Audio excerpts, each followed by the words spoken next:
Moin Zen everyone and welcome to another new episode of the Teja Podcast.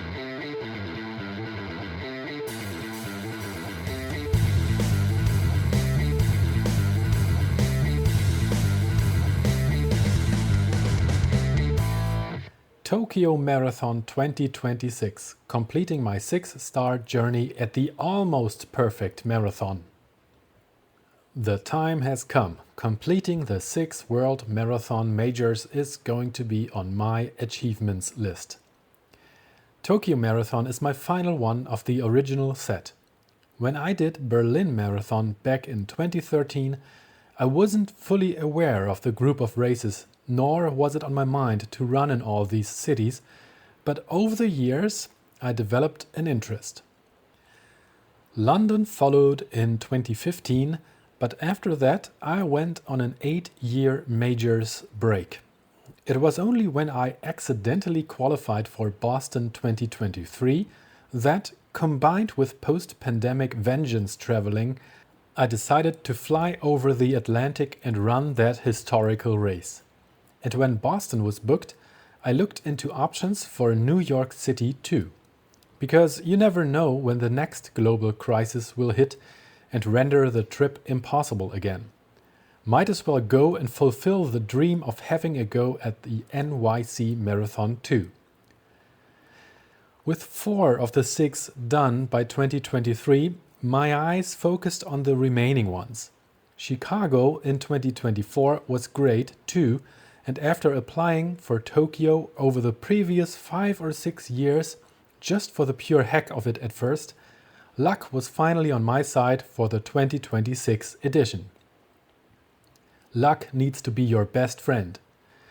As of 2026, the chances of getting into New York City Marathon via standard lottery are said to be at around 1%.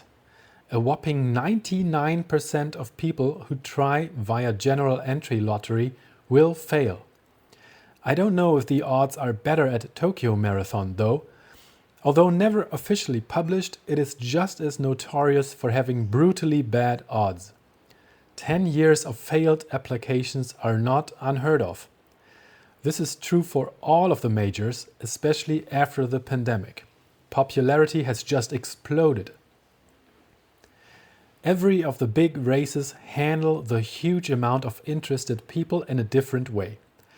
A simple lottery is often involved. Some time qualifiers are let into the starting field too, and there is usually an option to run for charity.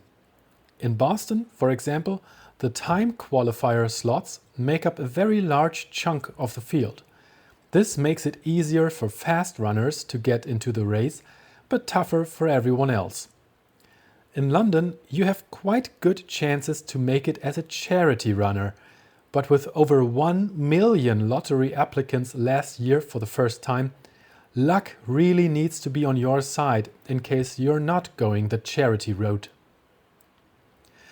Tokyo has all 3 options available too, but differently weighted.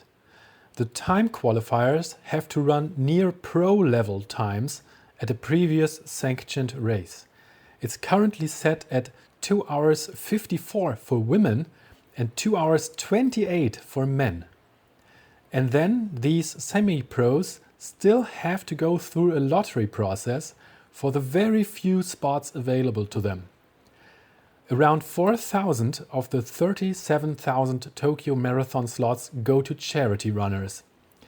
I looked into that previously, and it's required to collect at least 100,000 yen, about 550 euros or 630 US dollars. But, and here's the twist, or at least so I've heard from a friend who successfully entered using this method, they accept the 4,000 people who collect the most amount of money, but don't tell you how much is exactly needed to be safely in that group. So you're left guessing and throwing in more and more money until you feel like your sum is among the 4,000 highest collecting attempts. Of course, with the money going to charity in the end, this is an ethically solid structure. It just makes it into a gamble for runners who really want to do the race and choose the charity path. Then there's the rich people's way, booking the race via a travel agency package deal. In some cases, this is actually quite affordable, but not here in Tokyo. Firstly, it's only available to those people who live in countries where companies offer these travel package deals. With Germany being among those, the option is generally open to me. But the cost is astronomical for Tokyo. The deals I found included just the 4 nights hotel stay and the marathon race ticket, but started at about 4,000 euros. That's about 4,500 US dollars right now. Flights needed to be purchased extra.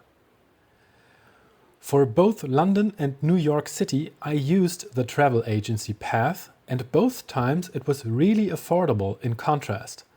I think in London the hotel plus race ticket cost me just around 400 to 500 euros, about 1/10 of what Tokyo asked for. And the New York City deal I got from Ali Schneider Reisen included the flights and race ticket, no mandatory hotel, for a total of just under 1,400 US dollars. Again, that already included the transatlantic flights and the race ticket. It's been an amazing deal, almost too good to be true.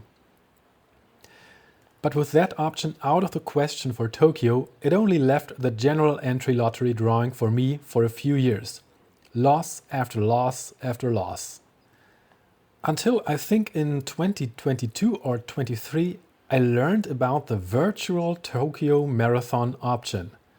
Newly introduced, this gave people in a situation such as mine the option to run a self-timed half marathon alone at home, pay a small entrance fee of about 15 to 20 euros, submit the results to the Tokyo Marathon Foundation, and become eligible for a drawing at a few extra slots of the real race.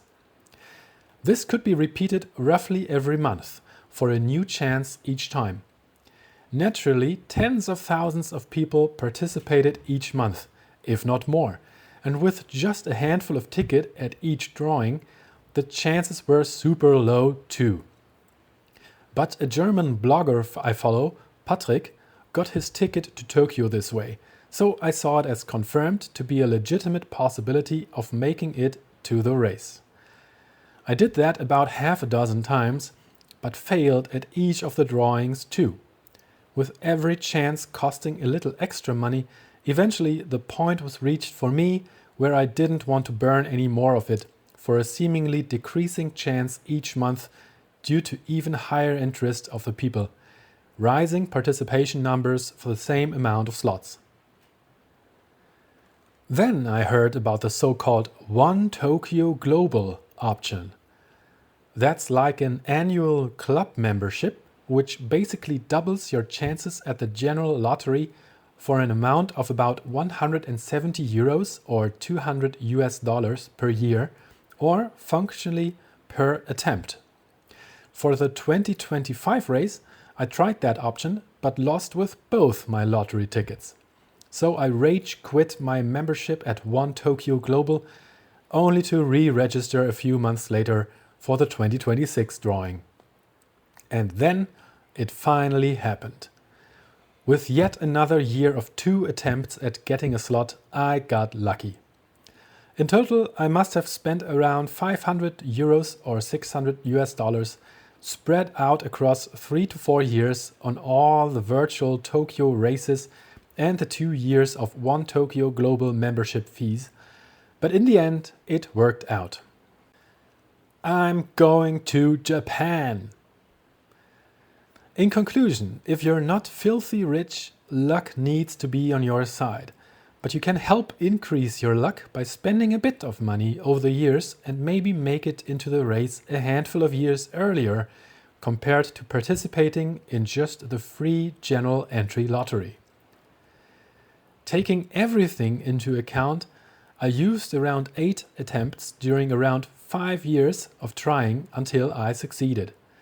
My chances were mathematically improved by the measures I took, but of course it still could have taken another couple of years or more. So the charity option doesn't look too hard in comparison now, given you're comfortable soliciting your friends and family to pay for your trip, so to speak. But again, the money goes to charity, and that's a good outcome. By the way, I haven't yet mentioned the actual entry fee for the race. You need to pay that as well, of course. It's been in the middle of the range of all the marathon majors with $250, which amounts to 215 euros at the time of writing, for the 2026 edition. Cost of the trip. I'm sharing all this because I'm interested in this stuff when reading blog posts by others too. I was prepared for the worst because I actually had no idea about the current situation regarding cost of living in Japan. I've never been to that country before, but from anecdotal stories I remembered it to be super expensive.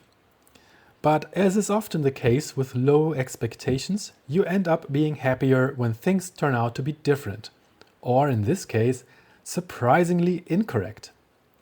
Well, the flights from Central Europe do make a dent, for sure.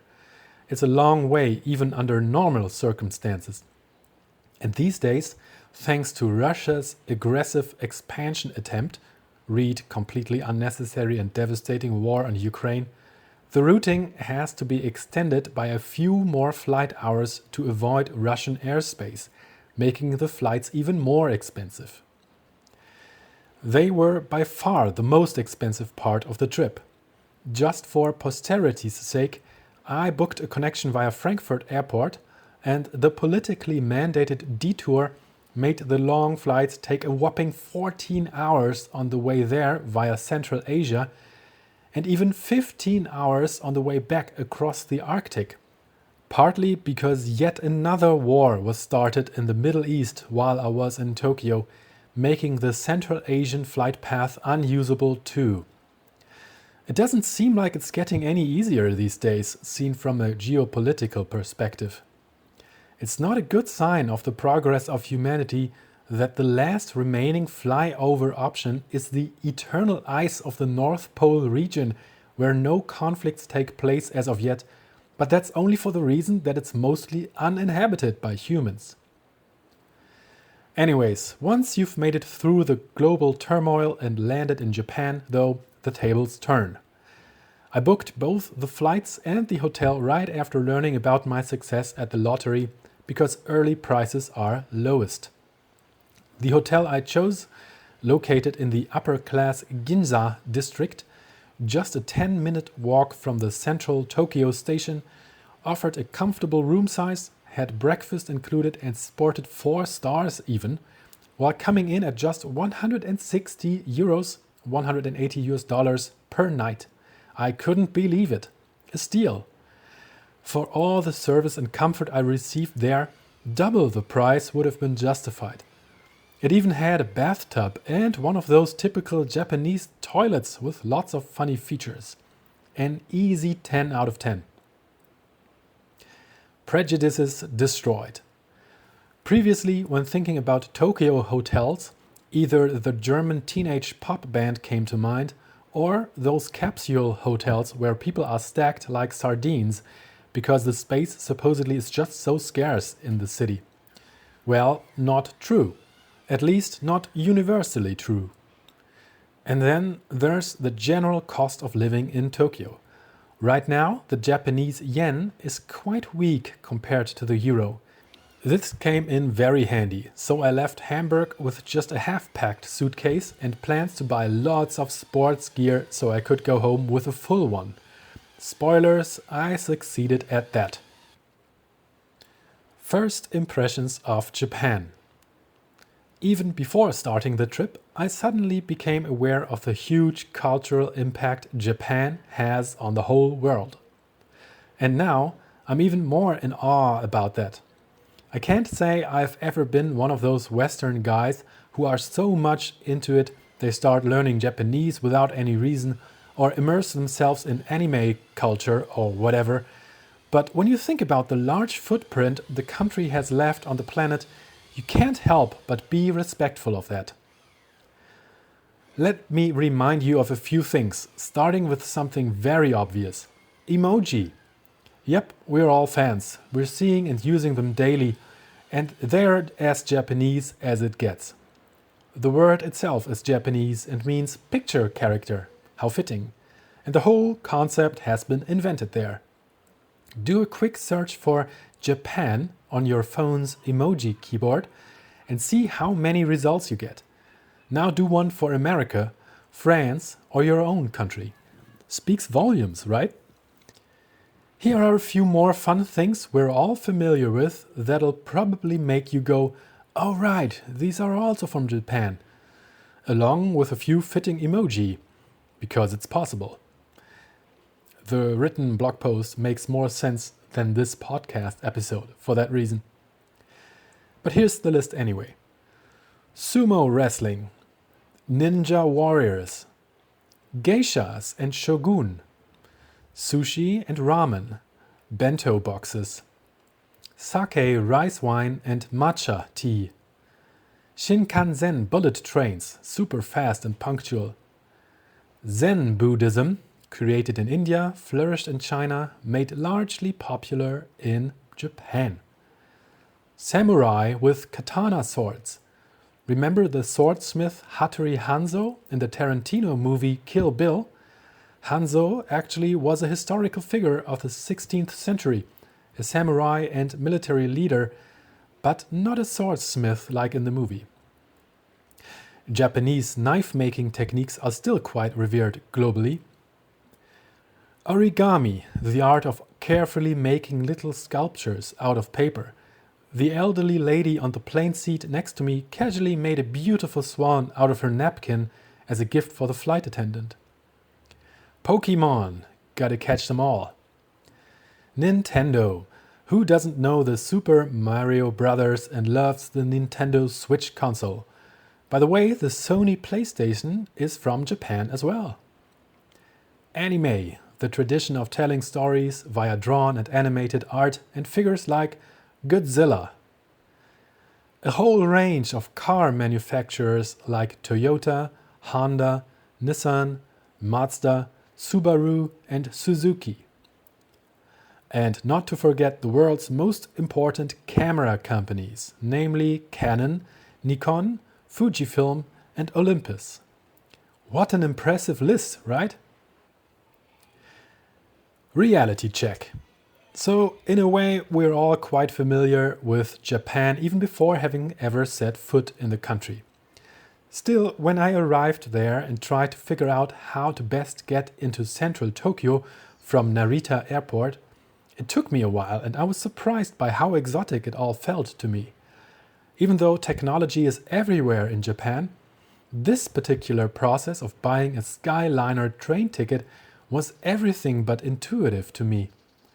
A badly translated online form had to be filled out, payment needed to be made via manually filling out a credit card form that didn't accept pasting, and afterwards a QR code was sent to my email, which I was told to redeem at a real person office inside the station.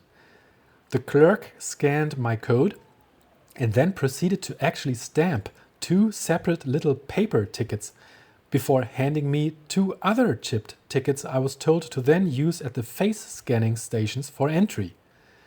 In the end, this took about an hour, including waiting in line at the various points before I was allowed to board the train. Afterwards, I found out there were easier options too, but this was the one presented to me at the time. Welcome to Japan, I guess? In all fairness, the culture shock I experienced right after arrival went away really quickly. After half a day in the city, I already felt right at home actually. Everything is just a little bit different, but there are so many conveniences about Tokyo, such as the relaxed atmosphere.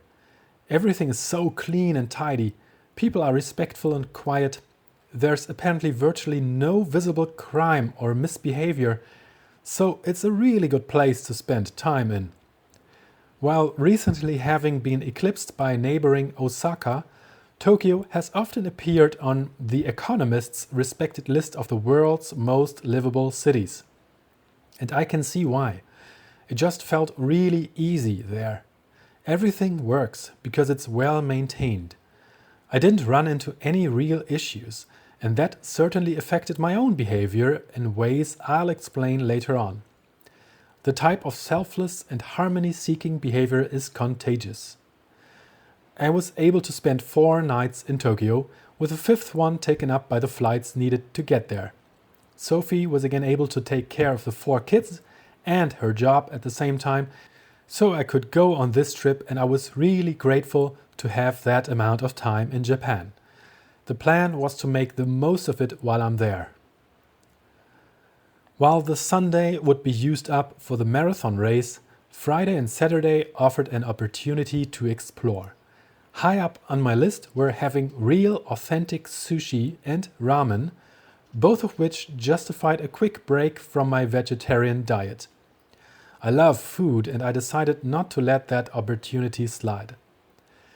One of the days would also be needed to do the Marathon Expo trip and bib pickup, which I paired with some running shoe shopping at the big stores of the Japanese brand ASICS, but also at Hoka and Nike. Then a trip to the world-famous Shibuya crossing had to fit the schedule too. That's the one that fills up with incredible amounts of people in an instant, before everything is completely free again, revealing the carefully painted crosswalk stripes leading in all directions. Rinse and repeat forever. Some downtime was necessary too. I had a marathon to run after all. But my daily running streak had to continue, of course. Little excerpt: streak running shenanigans. I've talked about how serious I'm taking my running streak. The number of consecutive days on which I've ran has recently passed 1,500, just over 4 years. Flying across continents and time zones is one of the tricky bits, making it tough to keep a clean streak. Although it's difficult, I particularly enjoy these little challenges. Everyone defines what makes a clean running streak differently, but for me it has to feature at least one run during each UTC date. Living in Hamburg, which is just 1 hour removed from UTC, or 2 hours in summer during daylight savings, this is really easy to do because no run usually interferes with a date change close to midnight. In Japan, though, which was 9 hours ahead of UTC at the time of my stay, this got tricky. My usual ritual is a morning run, an hour after breakfast or so. On vacation, that would be at around 9 a.m., which is exactly the time the UTC date changes. So, if I one day ran before 9 a.m. and the following day a little later than 9 a.m., which totally could have happened, I would have accidentally skipped a full UTC date, thus ending the streak. That being said, I'm pretty sure not many people exist on this planet which are doing a running streak and take this stuff as seriously as me. I'm aware of that. What did I do to solve the problem then? On nearly every day I've been there, I added a safety mile run later in the afternoon. My morning runs usually happened earlier than 9 a.m., and I couldn't be 100% sure that each next morning run would be as early as well. So that was a clean solution to me. That little stroll around the block also felt good and didn't even require taking a shower. If you love running, it all comes really easy. Regarding both long travel days, which can become really difficult to navigate because of the lost hours due to crossing time zones, I was able to easily solve this problem by just going for a run right before leaving for the airport and one more run right after reaching my destination, both times. This worked out with the flight times, and thankfully no huge delays jeopardized my plan this time. That hadn't been the case that one time I had to run a mile inside of Charles de Gaulle Airport in Paris a couple years ago. But here, no problems. Marathon Expo Day, my happy place. I have a few happy places that are surprising to many people. The ones at the top of the list are IKEA stores, airports, and marathon expos. The bigger, the better. I can spend hours in those, exploring all the products, advertised races, trying samples, entering giveaways and winning accessories, or just walking around aimlessly. Getting to the huge expo building called Tokyo Big Sight required a 30-minute bus ride from central Tokyo, which, by the way, had not as many impressive skyscraper buildings as I had anticipated. The buses were all full to the brim with runners trying to go to the same destination as I was, unsurprisingly, so I decided to just walk into the direction and see after how many of the 7 kilometers I would get tired.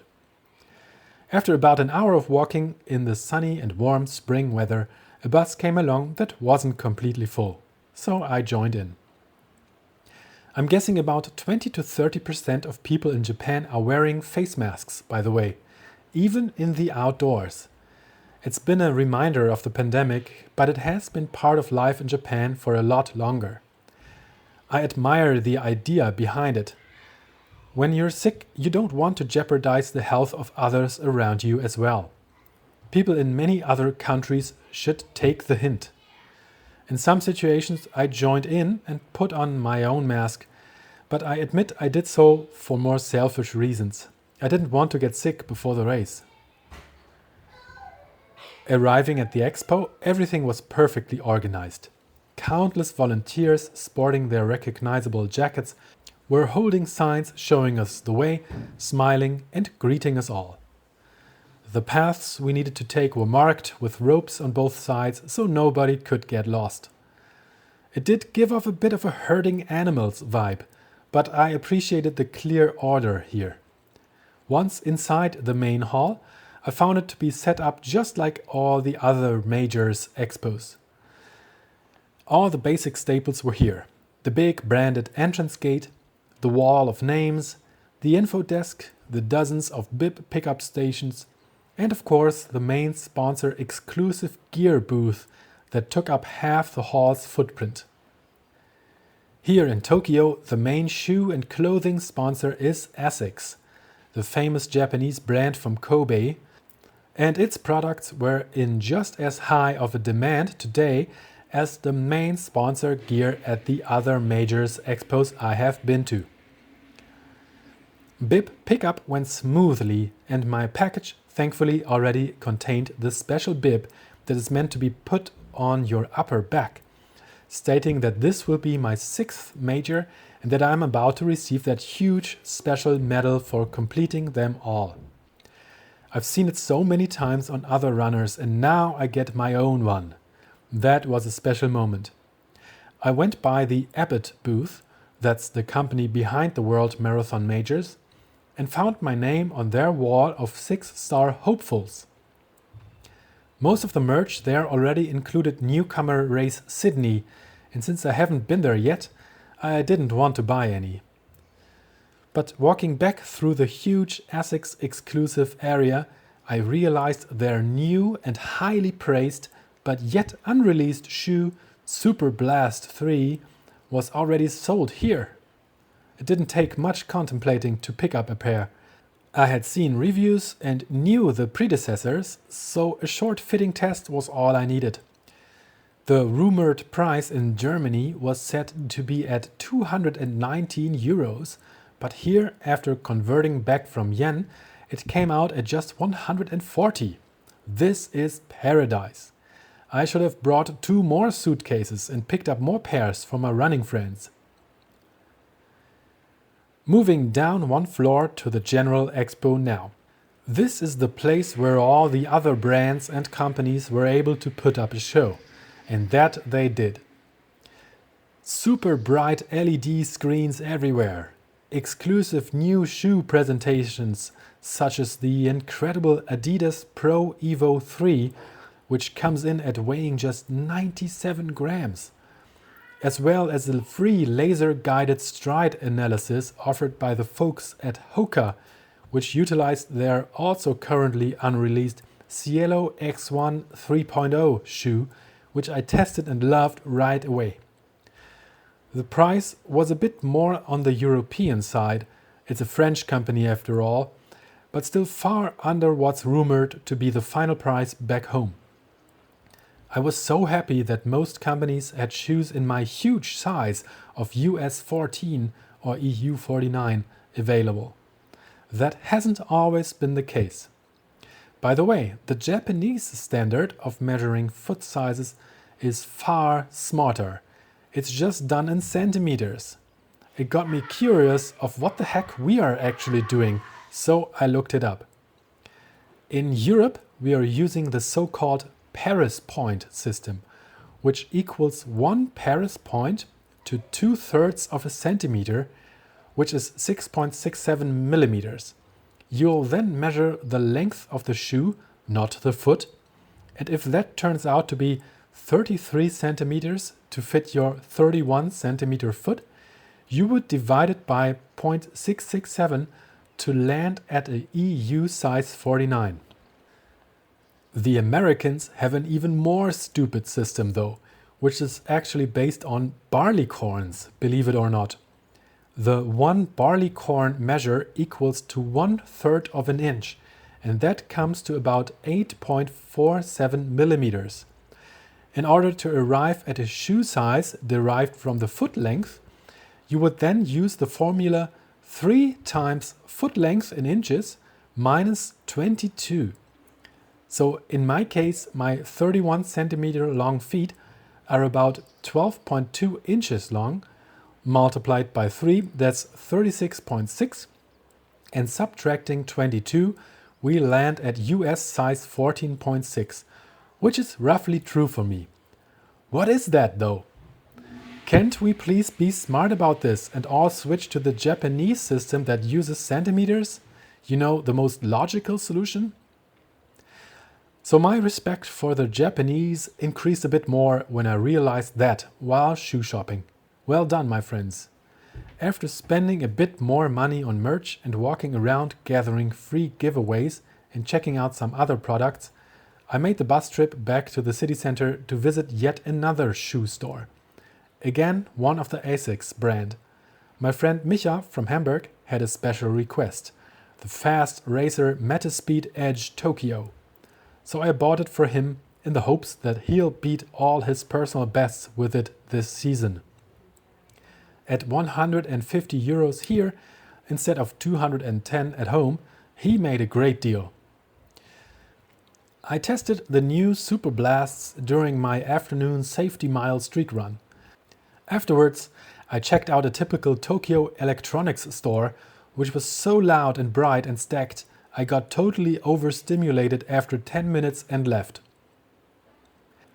I decided to take a walk to the nearby Hoka store and get those amazing Cielo X1 3.0 shoes I tested during the laser analysis at the expo earlier. The shoes just wouldn't leave my mind. They felt great, were super light, and are among the fastest carbon-plated super shoes right now. And with another 80 euros saved due to the favorable conversion rate, the decision was made easier than I thought. Day 1 in Japan, 3 new pairs of shoes. After a wonderful day, it was time for dinner. Japanese food heaven! I mentioned that my main plans here were to have some authentic sushi and ramen. On the evening after landing yesterday, I had already walked over to Tokyo Station's basement floor to go to see so-called Ramen Street, where many restaurants specialized in serving ramen were located next to each other. I've never had the meal before, but the idea of putting carbohydrate-heavy noodles into a thick and rich broth full of electrolytes, top that with a soft-boiled egg and some slices of tender pork seems quite well balanced to me. Like a feel-good food that must also really help when you've come down with a cold or have an upset stomach. Rich in macronutrients for sure, and a smart combination of it. While listening to Japanese metal music at the restaurant I chose, I tried all the condiments on offer and fell in love with topping the dish with lots of niniku, which is garlic paste. The dark green nori leaves we know from wrapping sushi rolls in were also a great flavor addition to it. All in all, I was amazed. Ramen is a new favorite, and the whole thing cost just about €7, including extra rice. My hotel breakfast was also incredible. It featured a buffet like most hotel breakfasts do, but it also came with a prepared 2 dishes of lots of colorful vegetables and fruits for each person. I don't know if that's a standard procedure, but I remembered that the Japanese are known to be very healthy and clean eaters, living to old age in high spirits. And putting many different plants on a breakfast plate mustn't have been so unusual. I also learned that respect for the food is a basic pillar in Japan. It's frowned upon to eat something while walking down the streets, for example. Well, no one actually frowns because Japanese people are too polite for that, but they feel like it's not a good idea to just stuff your face with something on the go. That's another thing I'd like to import to Europe, please. Respecting the food itself for what it represents is a great idea, because it also means to respect one's own body some more. For my next adventure, I was looking into sushi restaurants. Friends had given me some recommendations, but those all turned out to be either too far away or featured long queues because of their popularity. So I checked Google Maps, walked by a few places, and decided on one that looked promising. Just like that, I accidentally stumbled into one of the best and most expensive sushi restaurants in the city. That wasn't the plan, and the prices in yen still confused me, so I didn't realize it until a few minutes in, but then I was actually very happy about this accident. Once in Tokyo, I might as well have the best sushi I can. The place was called Ginza Siamon, and it's a proper omakase restaurant, meaning that the sushi chef is working just for you, is in plain view for you behind the counter, and serves you what he thinks you should have next. You don't order, you trust the chef. It's like a ceremony, very dignified. The 4 chefs here were serving me and maybe another 10 people who all looked really wealthy. I felt underdressed and out of place, but I decided to ignore the feeling. Who knows if I'll ever again in my life get the chance to eat such amazing sushi, so who cares? Right away, the little first few dishes blew my mind. Such balanced taste. I was also amazed by the bit of actual wasabi I received. I knew that almost all wasabi we Westerners eat is just a colored mustard paste because real wasabi is too expensive to grow and ship. But this was real, and the taste profile was very different. I'm bad at describing food. I'm no expert like my friend Dima, who has a really interesting Instagram where he shows off and explains the food he eats at the countless Michelin-starred restaurants he visits all over the world. He is to eating amazing food what I am to running marathons. Michelin stars versus marathon majors stars.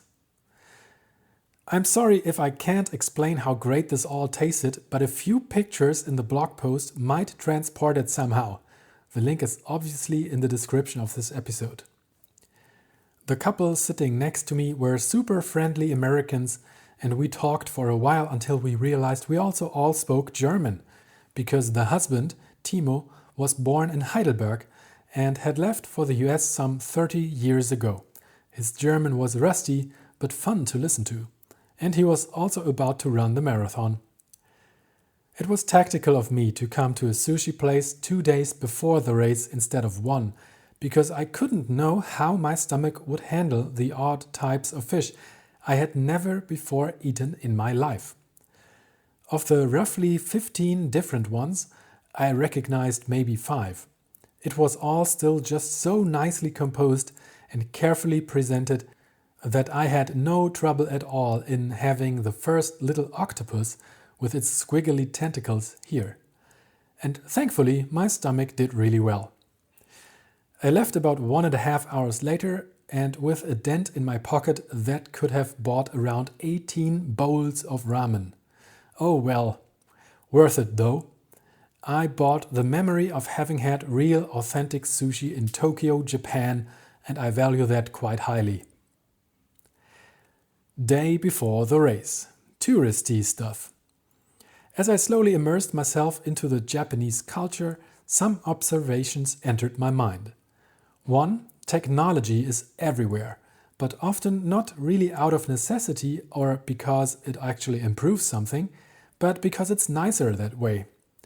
It has a decorative aspect to it. Also, it's all just so well maintained, you never see anything that's out of order, non-functional. People just plainly care, and I loved that. It's the country that values maintenance. The construction sites I saw were all run in such a perfectly coordinated way, with the workers sporting uniforms that made them look slick and clean. Everyone involved actually did something, and you could stand there and witness progress being made. Back at home, when a pothole is fixed, there's one guy shoveling some stuff while 8 others stand around him in a circle watching him while smoking cigarettes. Unthinkable in Japan. Next, I noticed how homogeneous people here look. It's the stereotype of the not-so-tall, slim, black-haired Japanese men and women, and that was exactly what I saw. Migration to Japan is a rare thing, apparently. I've learned that about 5% of Tokyo's population are immigrants, while across Japan the figure is only around 3%. I don't know if that's because of cautious anti-immigration policies or because of the high hurdles of cultural immersion or something else entirely. The language is among the hardest major ones to learn, with its thousands of characters and 3 different writing systems, and English is just not that prevalent. In most other huge global cities such as London, Berlin or New York City, you see people who look like they are from all over the world, but not here, and the numbers confirm that impression. In order to explore the Japanese mentality some more, I made my way over to the Shibuya district to have a look at how that world-famous crossing would feel like from the inside. And I was also looking forward to checking out a cat cafe, a Japanese thing that I had heard about. Cats are highly revered here, as you also might have noticed from your emoji keyboard on your phone. No other animal is represented on it as much as cats are. Of course, since emoji were invented in Japan. While walking across the big crossing together with hundreds of people was really quite something, feeling sort of choreographed, the cat cafe wasn't really my thing, to be honest. Not because of the cats. I like cats as much as the next person, but more because of the kinds of folks the cafe attracted. People who go to cat cafes are not my kind of people, I've found out, but that's okay. Walking around this fun neighborhood some more, I came by an IKEA store. Remember, those are among my odd happy places. This IKEA in Japan offered hot dogs containing cream instead of ketchup at the bistro, and also cups of clam chowder. Now that's new to me. The regular hot dogs and veggie hot dogs were available as well, fortunately. I continued my little shopping spree by visiting the nearby Hoka store, the Nike store, then a dedicated Anker store, you know, the brand that makes these high-quality chargers and power banks, and ended my tour with a stop at Muji. I liked the vibe at the place as well, and stocked up on some clothing at half the price of Germany's Muji stores. This trip is starting to feel like a big success already. In the evening, back in my Ginza quarter, getting in some carbs for dinner was on the menu. No experiments before the race tomorrow, so I searched for an Italian place and found one. The pasta did feel slightly off though, like Italian pasta made by Asians, which is of course exactly what it was. Suddenly, putting tomato sauce and cheese on noodles felt a bit weird to me too, after having had Japanese noodles. It's all just a matter of perspective, right? No universal truths. Race day, Sunday, March 1st, 2026, 6:30 a.m. Japan Standard Time. It was the first night I slept perfectly well from 9:30 p.m. to 6:20 a.m., so it seems the jet lag is behind me. Great timing. Croissants and toast for breakfast to make it easy for my digestive system. 10-minute walk to the subway station and a 15-minute super crowded subway ride on the Marunouchi line to Shinjuku Station. Standing there in the tiny subway car next to all the quiet people was another Tokyo-style experience added to my list.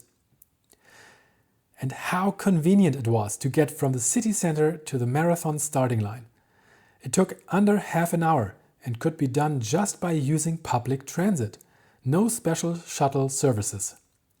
The city can just handle this huge amount of people traversing to one central place at the same time, no problem.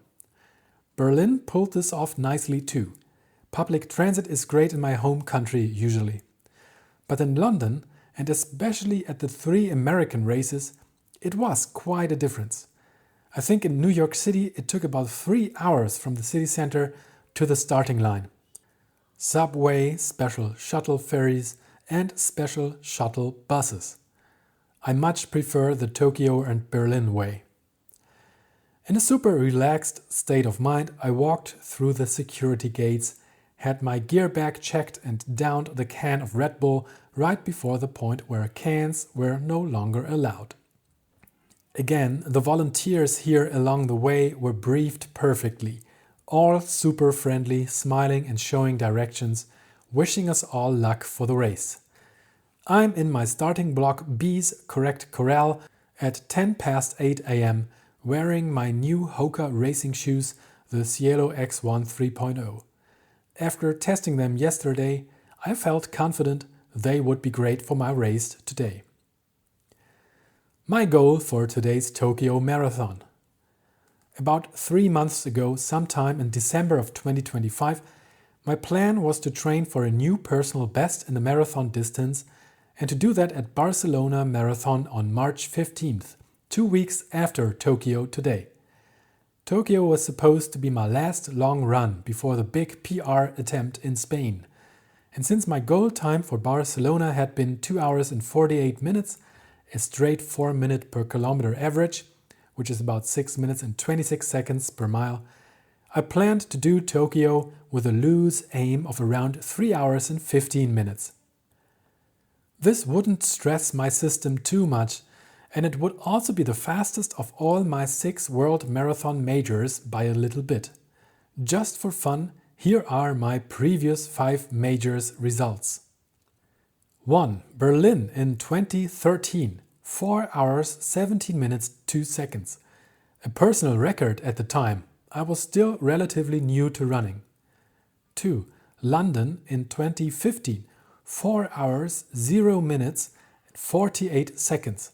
This looks like a missed goal, but I didn't look at the watch, I just enjoyed London. 3. Boston in 2023. 3 hours, 22 minutes, 36 seconds. Although I qualified for it with a much faster result, I wore horrible shoes and suffered in the rain. Not a proud result, but still a great experience. 4. New York City in 2023, 3 hours, 18 minutes, 28 seconds. I surprised myself with a relatively good result compared to my fitness level at the time. 5. Chicago in 2024. 3 hours, 16 minutes, 47 seconds. I felt really good that day, but it was far away from an all-out effort too, celebrating the city and the race. As you can see, they line up nicely. Each one is faster than the previous one. So beating my Chicago time was definitely on my mind for Tokyo. By the way, I did Berlin again in 2025, because if you get lucky at the lottery, you don't say no. That day I was well prepared and wanted to go 2:59 together with my friend Nicole, but the surprising 30 degrees Celsius or 85 Fahrenheit heat destroyed that plan halfway through, and I jogged to a 3 hour, 28 minute and 29 second finish feeling like crap. It happens.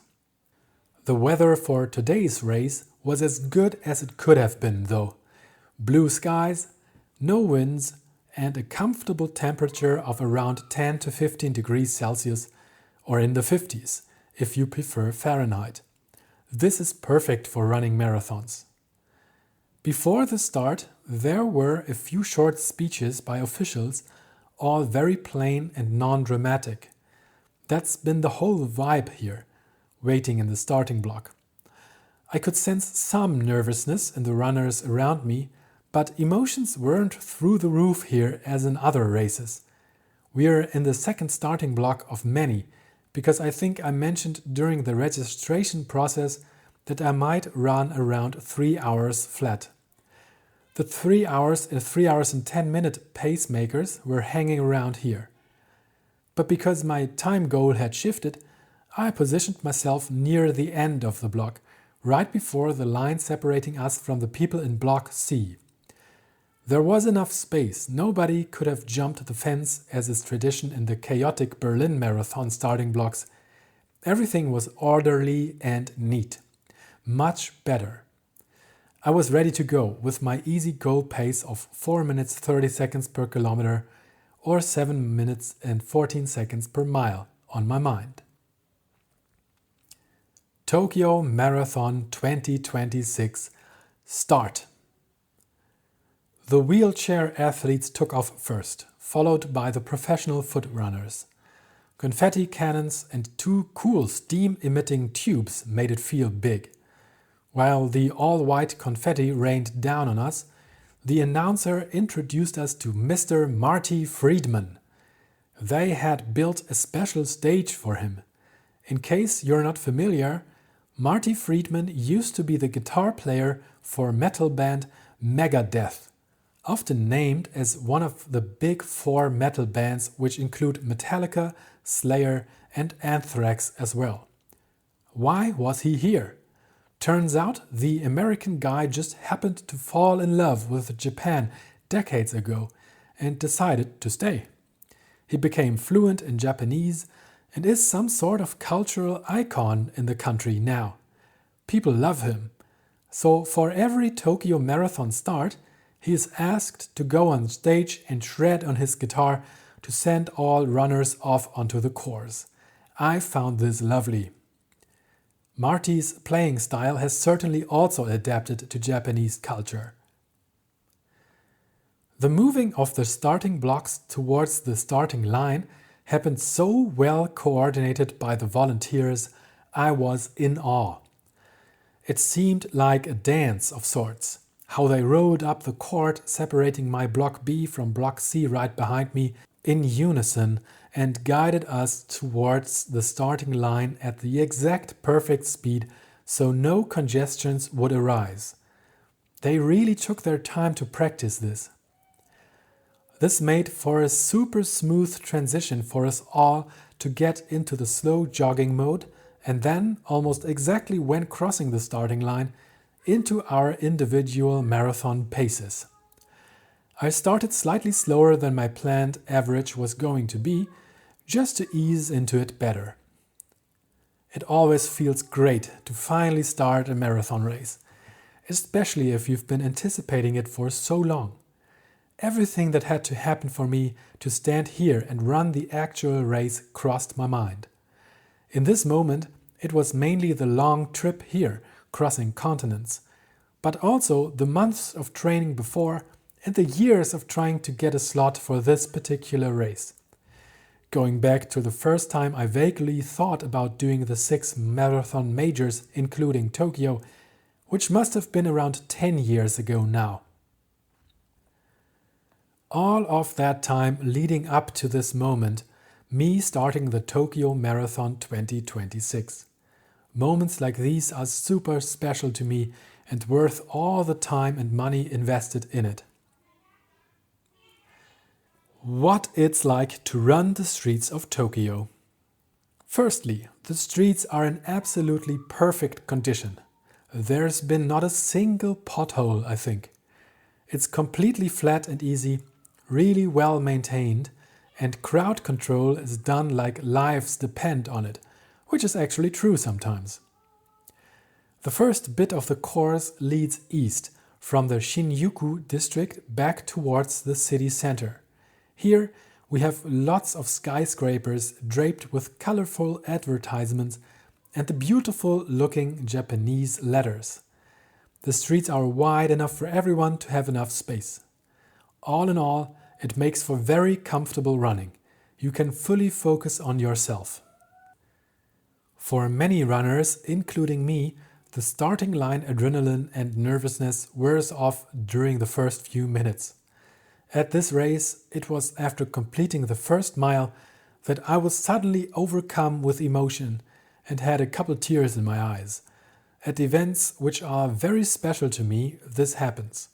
I get overwhelmed with gratitude for being able to be here and run this race, for everything to have fallen into place just as I wanted to.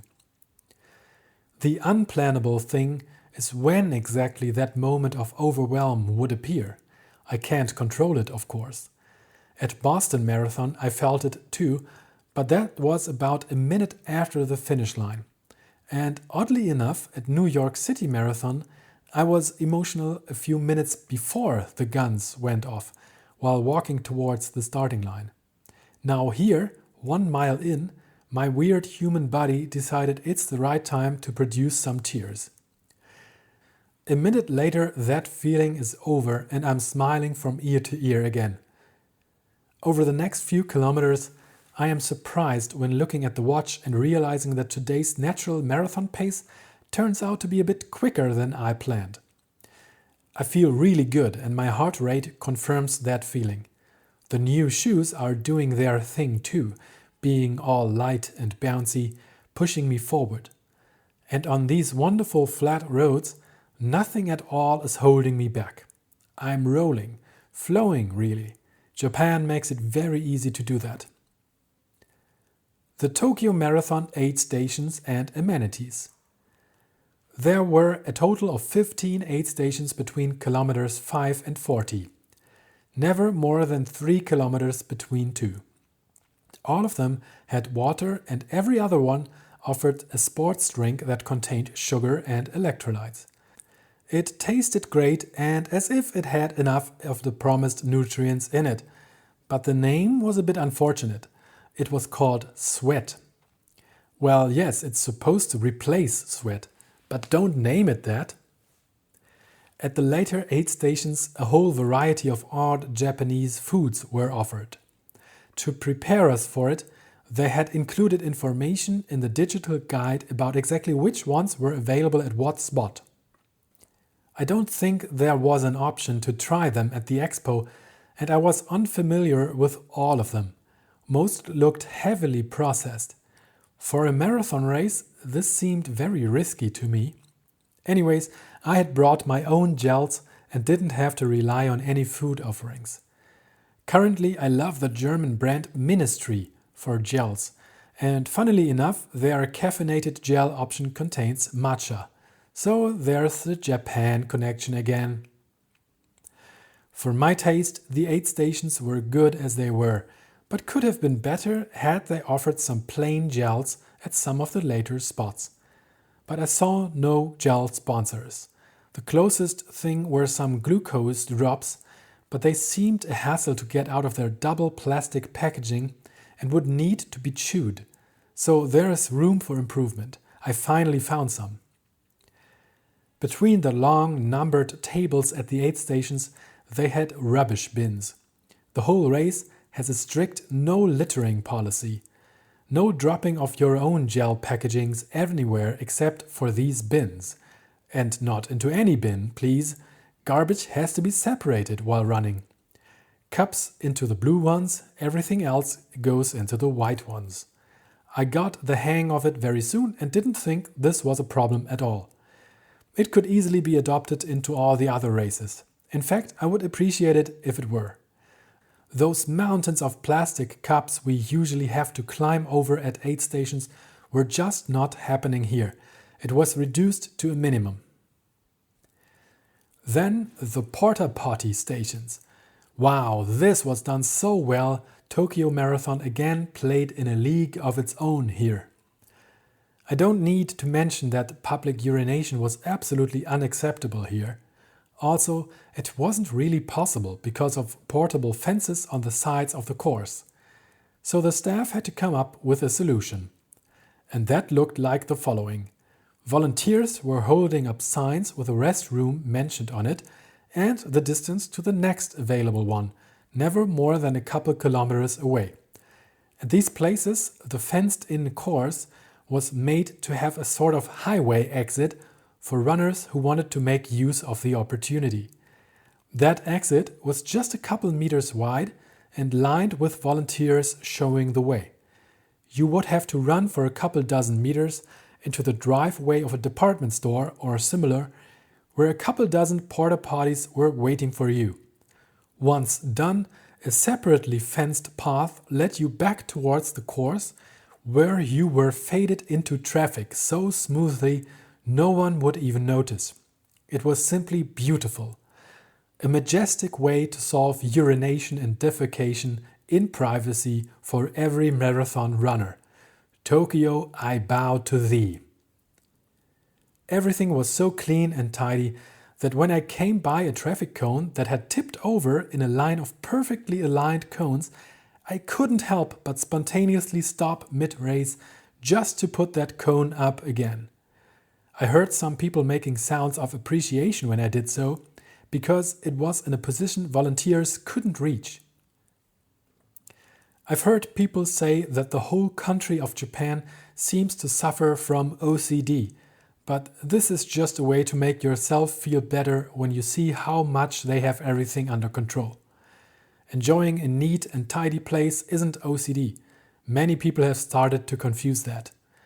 I liked this a lot and organized my own stuff at my hotel room super cleanly, being heavily influenced by the situation here in the city, as opposed to the mess I usually create. But what was missing? What didn't go so well? You've heard me rave about this race now for a while, but there were two major things I didn't enjoy about this race so much. The lack of diversity and the lack of crowd support. Unfortunately and obviously, these can't be as easily fixed as putting a few thousand energy gels on aid station tables. And that even assumes that people would actually want to fix them. The lack of diversity. In my personal opinion, a race that brands itself part of the world marathon majors should aim to take pride in bringing the whole world together. That's easier said than done, especially when the hosting city has just 5% of inhabitants from all over the world, as opposed to about 30 to 35% in the other majors host cities. I'm a big fan of diversity. I think it makes everything better. Here, just from the visuals, I would guess we had about 60 to 7% Japanese folks running, which is fair since we are in Japan, but the remaining 30 to 40% were all Westerners. Europeans, Americans, probably a few Australians. There were like 3 black people, and about as many who looked like they were from the Middle East or South Asia. Needless to say, I realize this has to do with the privileged situation us Westerners often find ourselves in. It's not as easy to become a Tokyo Marathon finisher if you were born in rural Uganda into a family of farmers, for example. The big resulting question is, how can this be improved? I think there are a few things which could be done. For example, making the entrance fees dependent on where the applicant is from. A bunch of international races do this the wrong way. They ask more money of foreigners than they do of those born locally. But tied to the local median buying power of the applicant, it would become more fair for everyone. Of course, this still leaves the high cost of travel. But we are moving out of scope here with this chain of ideas. In the end, it comes down to making the whole world a more equal place with wealth accessible to as many people as possible and distributed all over the world. Is that a vision we can all get behind?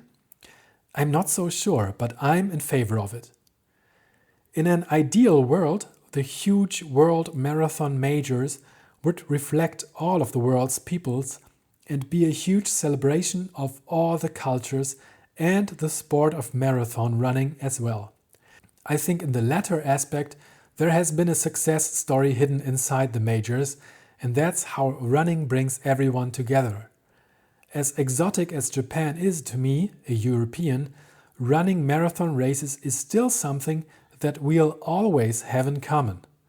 The traditions, the language, the food, everything may be different, but our love for running remains common ground. That's beautiful. While we have a long way to go to fix the lack of diversity aspect, the next issue may have more potential. The lack of crowd support. I paid special attention to this aspect of the race. Friends had told me it might be the case, and they were right. The Japanese-looking crowds were mostly quiet and respectful along the fences of the race course, and so the stereotype was confirmed. Of course, if this is a bad thing depends on your own preferences during a race. I have a few runner friends who love a quiet race, but for my own personal taste, a major has to feel like a big party that brings the whole city and world together to celebrate enthusiastically. At the 3 races in the US, as well as in London and Berlin to a slightly lesser extent, that was the case. But here, in Japan, the spark just didn't light up. Crowds were scarce. If they were standing in 2 rows at the fences, that was already a lot. Some stretches were empty. And when you actually heard people screaming and cheering, it was the ones from abroad, usually recognizable by the language they were shouting in. Not many funny self-made signs were held up as well. Every once in a while, we came by a cheering spot that seemed to have been organized by a company, whether it was a sponsoring one or unrelated, but those folks made some noise. They were usually all wearing the same outfit, like branded yellow jackets, for example, and it seemed like the cheering was rehearsed. The volunteers, especially at the aid stations, though, were super cheerful. They were waving, smiling, advertising their free giveaways, clapping, a great performance. It also seemed to be rehearsed, though, to be honest. Fair, they put in the effort and it's much appreciated, but I have to say it sometimes felt a bit hollow or sterile. It didn't come directly from the heart, and I felt that. Again, it's fine. You can't ask anyone to feel a specific feeling. Either they do or they don't, and that's okay. Just when comparing this to the streets of New York, where you couldn't even hear your own words, had to laugh at dozens of funny signs nearly all the time, and the many rows of spectators were all holding out their hands in the hopes of getting as many high fives as possible, it just showed a big contrast. The upside of this Tokyo feel is that you could fully focus on your own running. No distractions, at least mostly. How my own race developed. As stated, the plan was to do an easy long run 2 weeks before my main attempt at a new personal best in Barcelona. From the data, 3 hours and 15 minutes, or a pace of about 4 minutes and 30 seconds per kilometer, which is 7 minutes and 14 seconds per mile, would be a smart result. Before the race, my mindset had shifted a bit though, and during the first few kilometers it shifted by a lot. Training for a new personal best hasn't been going great in January and February due to the surprisingly harsh winter conditions in Hamburg. And while my fitness improved over the weeks and I managed to pull off a solid half marathon result in London on January 19th, averaging 3 minutes and 58 seconds on the kilometer, which is 6 minutes and 23 seconds per mile over the whole distance, my goal to run that pace exactly consistently over the full distance in Barcelona had already slipped away. Then came the awesome new shoes I bought just 2 days ago. They felt so great and fast, probably the best racers I have ever had, and I've owned quite a few over the years. And with the conditions so favorable today, and the perfect streets and aid stations, I thought I might as well turn up the speed a bit more. No boring and easy, safe long run. Let's see what the heart rate says and do Tokyo properly. On the other hand, I didn't want to go fully all out here, because that would have made enjoying the race really hard, and I wanted to take pictures and videos, breathe the unusual atmosphere, talk to a few people next to me, and think about what I'm experiencing instead of watching the pace and heart rate all the time as closely as possible. That's why when I landed at a 4 minute and 20 second per kilometer average, which is about 7 minutes per mile, after a couple kilometers and my heart rate stayed at a comfortable 82% of my maximum, it felt like the sweet spot for today, and I decided to keep that up and see how long that'll work out. And it just kept on feeling good. My heart rate stayed between a comfortable 82 and 85% until about the 25 kilometer mark, 15.5 miles, where it plateaued at 85% for a long time before going into a final drift over the final 20 minutes of the race to 88%. My total average heart rate was at 83% over the 42.8 kilometers I've tracked on my watch. Putting down this very sustainable effort in combination with the flat roads, fine weather, and fast shoes, it translated to the mentioned 4 minutes and 20 seconds average across the full distance. No outlier kilometers, super steady. Early on, I ran by the 3 hours and 10 minute pacemakers, and a bit later I passed an unusual walker who paced 3 hours and 7 minutes. It looked like the Olympic walking you might be familiar with. He was able to walk a marathon faster than most run it. In the end, I reached the finish line after 3 hours and 5 minutes and 13 seconds, feeling great. Strong, no hurting, a bit tired, but not destroyed at all. And with so many new photos and videos on my phone, it's been a big success. Talking about the athletic performance some more, I think with an all-out effort, I would have maybe managed to go 2 hours 58 or 2 hours 59 today. It wouldn't have been pretty, and I'm glad I didn't. I went over all the numbers and data later, especially comparing today's result with my personal best from the previous March, just about 1 year ago, where I ran a 2 hour and 55 minute 47 second race. At that race, I reached an 85% heart rate after the first few kilometers, drifted to 90% from 25 to 31 kilometers, and stayed just above 90% during the final 10K. That all-out effort last year averaged 87% compared to the 83% of today. Looking forward, I think with some proper recovery and a couple race pace activating sessions over the next 2 weeks, I still stand a chance for a personal best in Barcelona on March 15th, 2 weeks from Tokyo, but I'm far off from the 2 hours and 48 minute result I wanted to pursue initially. With some luck regarding the conditions, I might have a 2:53 to 2:54 hour result in me. That would make me really happy. Back to Tokyo though. The race course mirrored my steady pace perfectly. There wasn't much variety over the 42.195 kilometers. It stayed flat and fast and clean. At some point, the famous Sky Tree came into view. Later, a Shinto shrine with a ceremony in front caught my attention. The shape is so distinct, it also has its own emoji. Many buildings here were very beautiful, but naturally you'd also have kilometers lined with grey and brownish apartment buildings. When seen from above, the course layout immediately reveals its 4 sharp 180-degree turning points.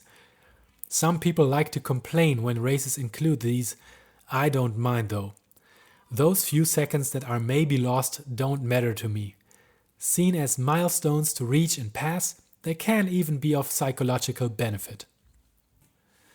Precisely at 37.2 kilometers, a 5K left, the local park run crew was cheering. You could see they consisted mostly of Westerners.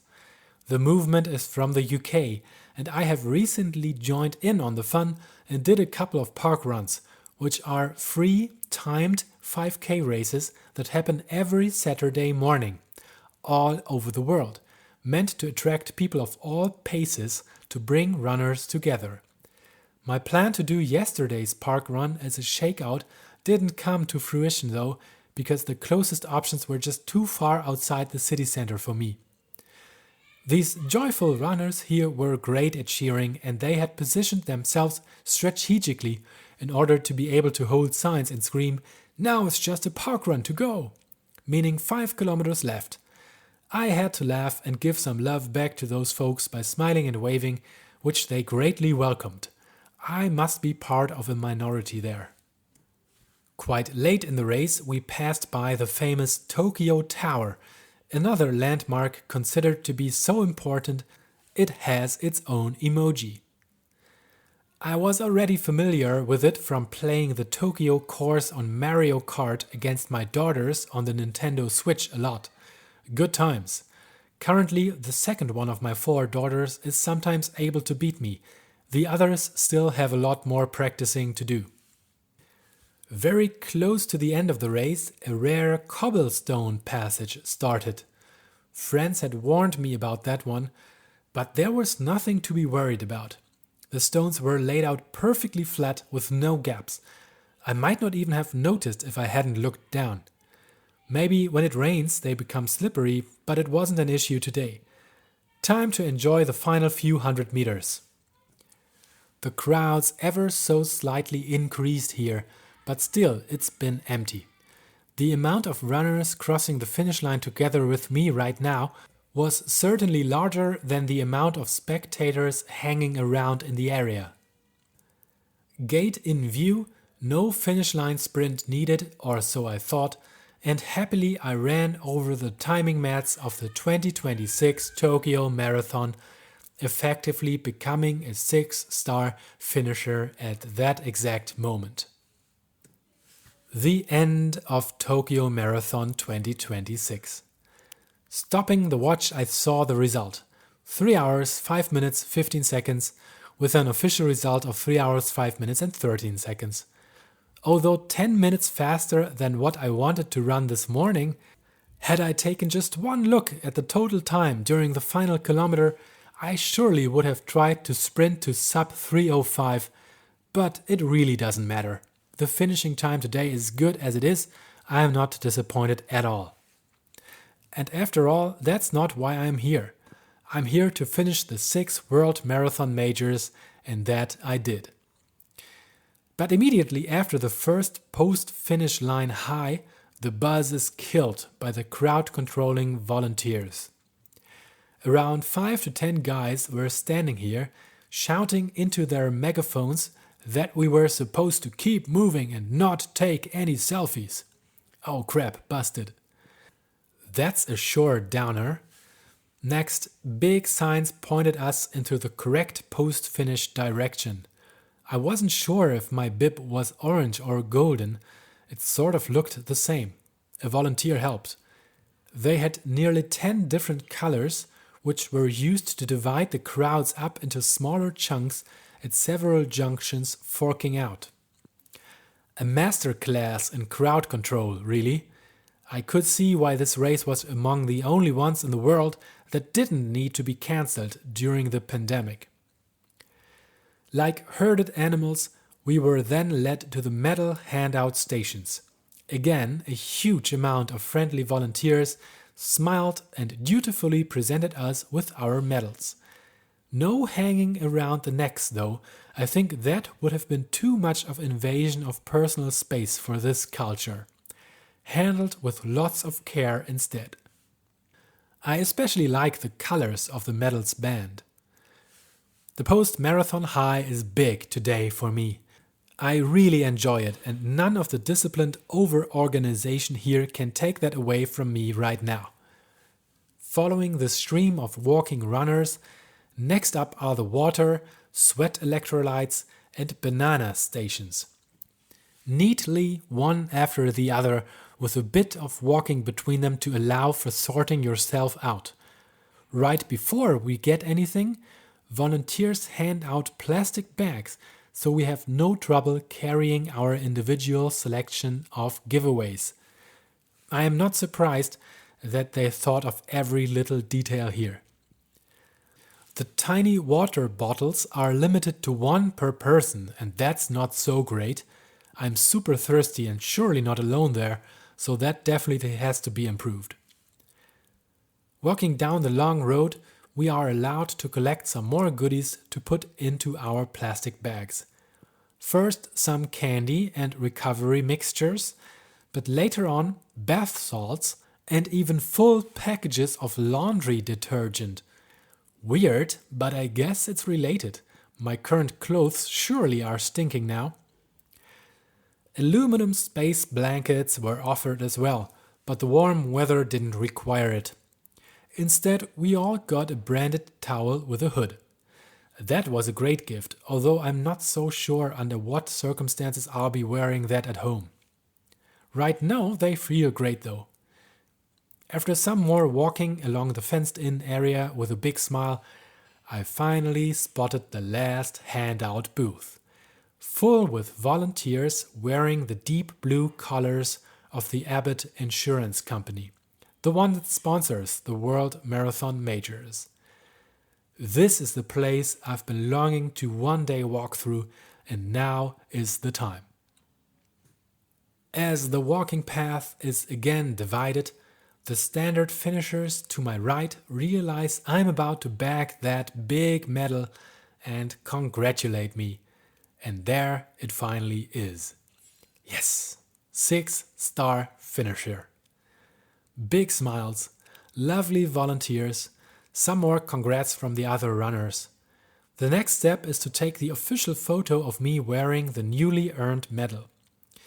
But a guy is in front of me having his picture taken, so I have to wait. No problem, I'm over the moon now anyways. Then I take a closer look at what's happening there.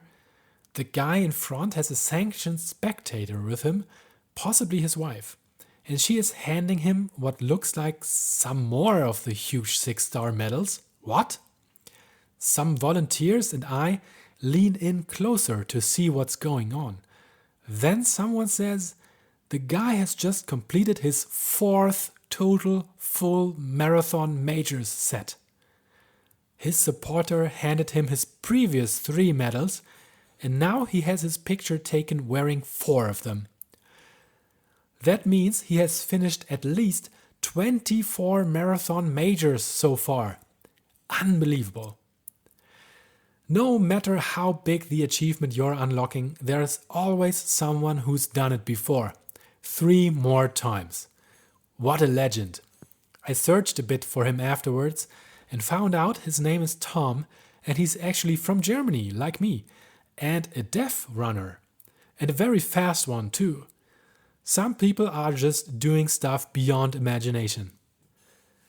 It doesn't shrink my own happiness about my achievement today at all, nor does it make me want to pursue getting 4 of those medals like him. I'm just very happy for him.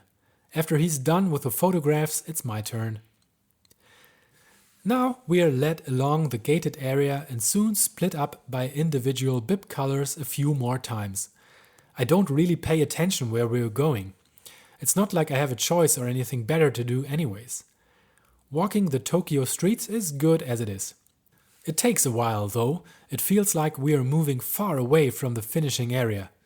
During the long walk, about 3 people recognized my new huge medal and congratulate, all of them Westerners.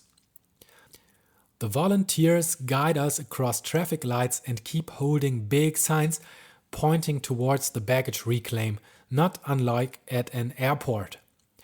Of course, the security-checked stuff I handed off in a bag at the start line needs to be given back to us next.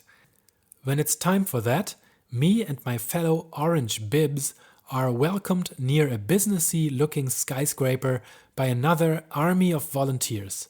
A wonderful old Japanese lady hands me a little origami and says she made enough for all 6-star finishers.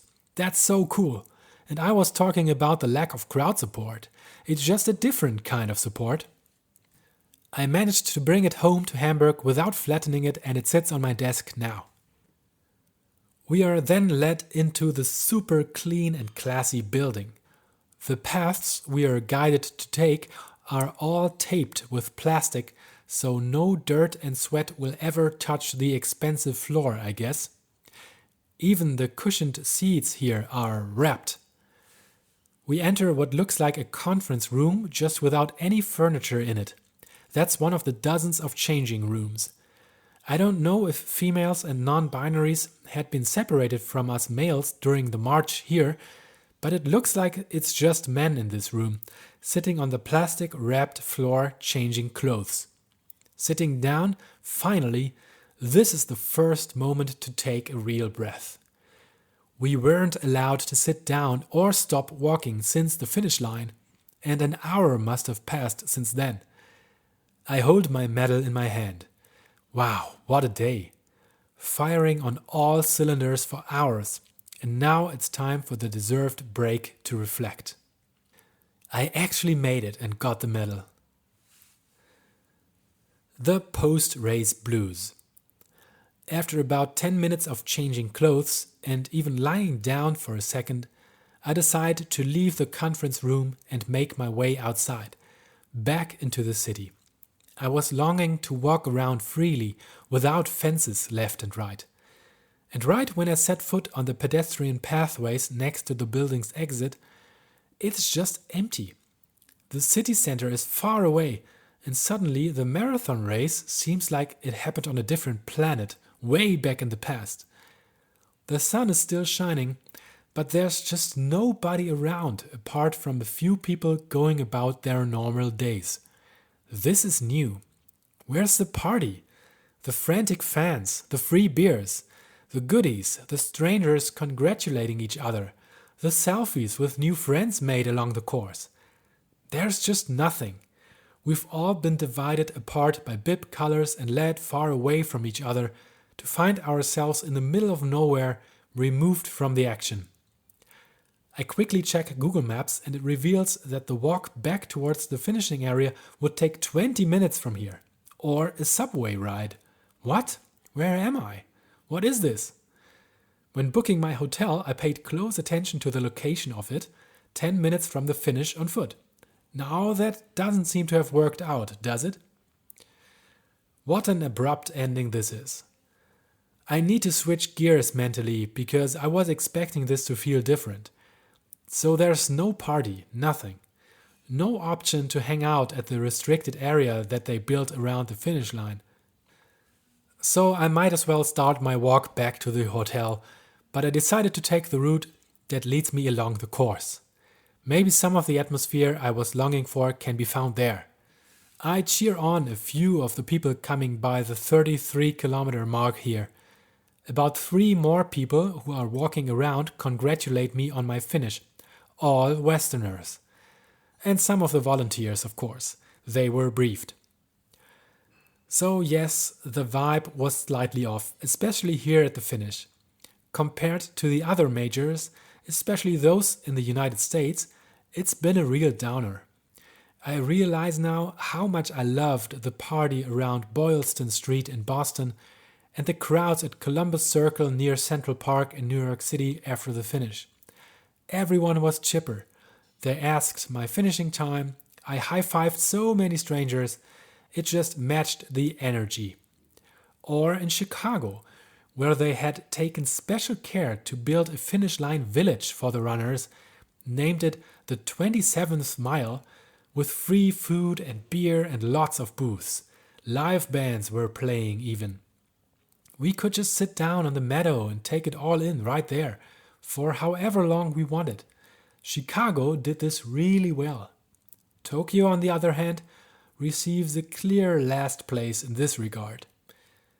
Which brings me to my overall Tokyo Marathon review. Tokyo Marathon Reflections. I tried to paint a round picture here for you, emphasizing all the positive and negative aspects of the race. In the end, it's very personal what you value higher and lower than others. For me, if you ignore the lack of crowd support and post-race party, it would have been a 10 out of 10.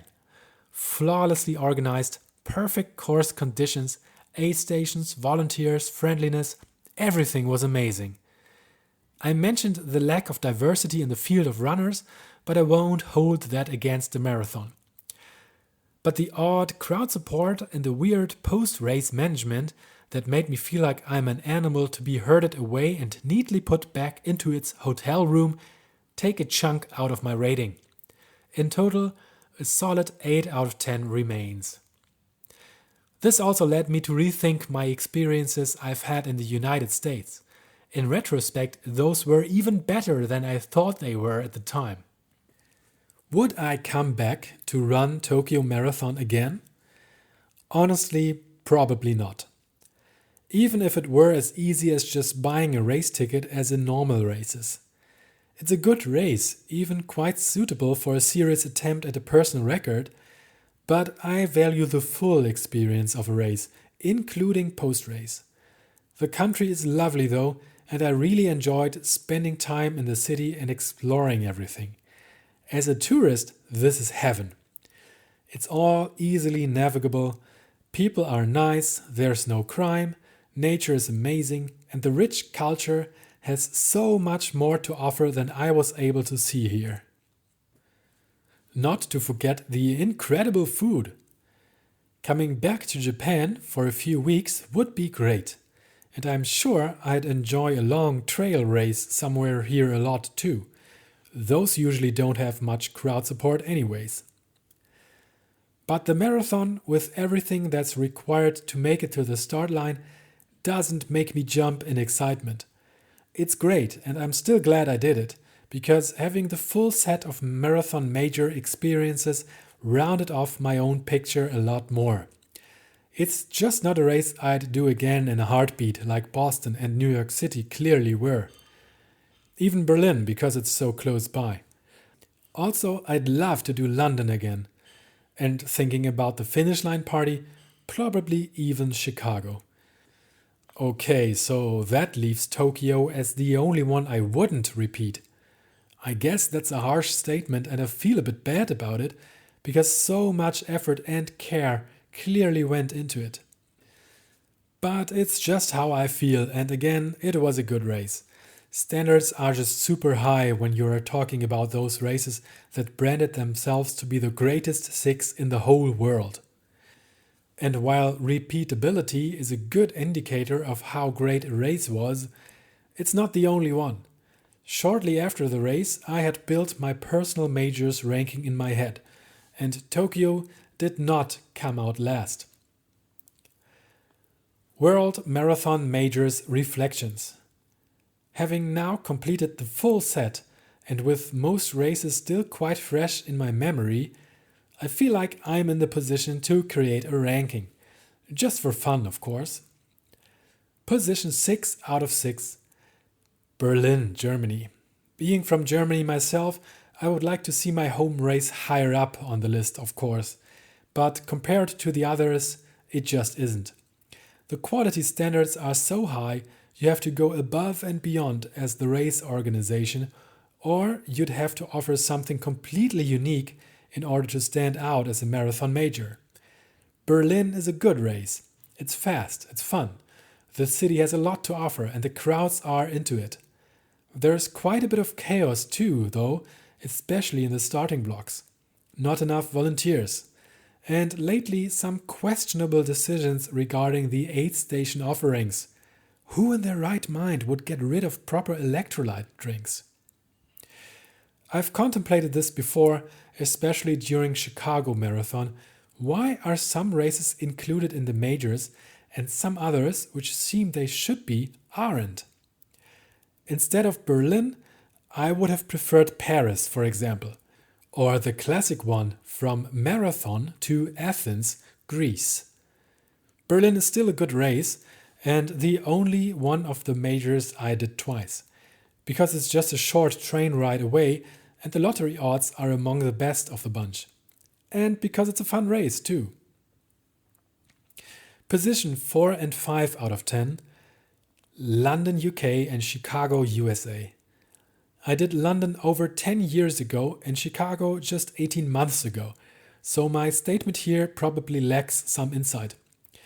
I remember both races to be great and I don't think there has been anything that diminished that feeling. It's hard to choose between both. I mentioned Chicago's awesome finish line party, but the race course was also amazing. Flat and fast, lots of space, even quite diverse. The whole city transformed into a marathon party. I went into the race without much of an expectation because Boston and New York had already blown my mind, and I was still pleasantly surprised. Then London, one of the centers of the world. I just am a huge fan of the city and try to make sure to visit it at least once per year. The international buzz, the history, the English people especially, and oddly enough, I even like the food. The race took us through some relaxing green parts before showing off all its most famous sights. I remember the goosebumps I got when we crossed Tower Bridge. Running towards Big Ben and finishing on the Mall near Buckingham Palace was also so special to me. I have kept signing up for the lottery each year, but lost and lost and lost. Over 1 million people tried to get into the 2026 race, and I am not surprised. When I will have finally run London Marathon once more, I might put it ahead of Chicago, but for now both races were just so good, I'm not sure. Position 3 out of 6, Tokyo, Japan. Despite all three previously mentioned races being so good, Tokyo comes out ahead of them for me. You heard my post-race blues thoughts and the few negative aspects, but all in all, this was a great experience. Everything that's done well here just outweighs the negatives for me very clearly. It also offers a much needed diverse perspective compared to the other 5 majors, which are all dominated by Western culture. I especially liked how convenient it all was. The short subway ride to the start, the disciplined army of volunteers. The little quirks such as metal guitarist Marty Friedman shredding at the starting line. Just nothing went wrong, nothing was annoying. And the road conditions are number 1 of all the majors. Position 2 out of 6. Boston, USA. It almost seems blasphemous to put the oldest marathon race not in first place here. Going on since 1897, started right after the first Olympic marathon race of the modern times, you can say this one here kicked off the whole thing. I'll be eternally grateful for that, because the existence of marathons changed and improved my life so much. And Boston put up such a show. There's the long and uncomfortable bus ride to the start line, the unpredictable shivering cold or blistering heat of the season, and the quite tough course profile with its quad killer downhills at the beginning and the world-famous Heartbreak Hill in the final quarter of the race. But everything surrounding the race is what makes it so special. The crowds, especially during the Wellesley College Scream Tunnel and the Boylston Street finish, need to bow to no one. It also seemed like the whole city celebrated the race as each year's main event. Not like just another thing that's going on in a 10 million mega metropolis. Boston is great, and I can only recommend everyone who loves running to try and make it here once. Position 1 out of 6, New York City, USA. It just has to be number 1. It's the race that's on so many people's bucket lists, and rightfully so. New York's vibe can't be described. It has to be experienced. You have to walk the streets of Manhattan or stroll through Central Park to get it. To me, it always feels like I am at the center of the whole world when I am in New York City, and I'd like to come back here as often as possible. The cost is an issue though. Those $18 bagels don't pay for themselves, not to mention the hotel prices. That race though, the course is tough with its bridges and rolling profile, as well as often windy conditions, but the routing leading through all 5 boroughs just present the city like no other could. The whole world is here, and not just for the race. You come through a neighborhood full of people from Ghana, waving their flags, hitting drums and singing, and a few hundred meters later you're suddenly in Little Italy or Chinatown, or surrounded by Colombians. And everyone is celebrating in their own way. It really shows how the world comes together because we love running. We are all born to run. It's the common denominator. No other place shows this as impressively as New York City. And even though the city is so huge, a 60,000 participants marathon race is just one event among the other countless things happening at the same day. It seemed to me the New Yorkers see it as the main event. My verdict: if you can only do one of the majors, try and come to New York. And if you are also on a 6-star journey like I was, choosing it as the final stop might be the most rewarding way too. But is it worth it pursuing the marathon majors? I think so, yes. It's a privileged thing to do and requires lots of commitment for sure. But if you're into marathon running and traveling and can afford the long trips, it really is a lot of fun and super interesting.